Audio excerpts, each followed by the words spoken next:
পরিবারের সঙ্গে ঈদের আনন্দ ভাগাভাগি করতে আজও রাজধানী ছাড়ছেন বিভিন্ন শ্রেণী পেশার মানুষ।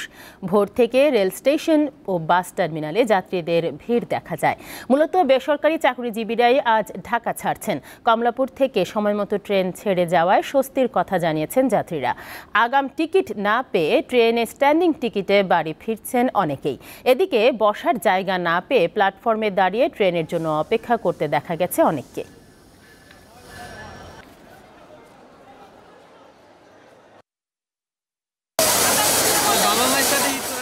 বাইরে তো থাকে তো ঈদে করতে পারবো না। আর আমার গাড়িতে গেলে তো গাড়ি এখন জাম অনেক, গাড়িতে জামের জন্য তো যাইতে পারতেছি না, ওই জন্য ট্রেনে আর কি।